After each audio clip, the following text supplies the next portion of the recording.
আজকের এই প্রতিষ্ঠা বার্ষিকীর গোমস্তাপুর থানা এবং রহনপুর পৌরসভা কর্তৃক আয়োজিত এই অনুষ্ঠানের সম্মানিত সভাপতি, আজকের সভায় উপস্থিত বিভিন্ন এলাকা থেকে আগত আমার বিএনপির ভাইরা এবং আদিবাসী ভাই ও বোনেরা এবং সাংবাদিক বৃন্দ এবং প্রশাসনের এবং পুলিশের গোয়েন্দা যাদের লোক আছে সকলকে আমার আন্তরিক অভিনন্দন জানাচ্ছি।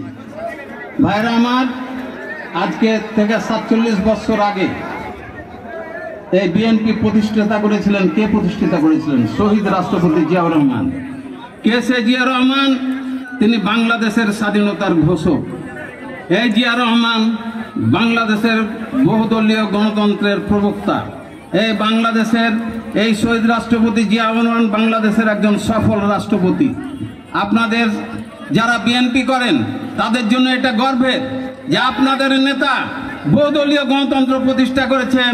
এদের একদলীয় শাসন ব্যবস্থার পরিবর্তে বহুদলীয় গণতন্ত্র করে আওয়ামী লীগ এবং জামাতে ইসলাম সহ সমস্ত রাজনৈতিক দলকে রাজনীতি করার অধিকার দিয়েছিলেন। ভাইরা আমার, শহীদ রাষ্ট্রপতি জিয়াউর রহমান গণতন্ত্রে বিশ্বাস করেন।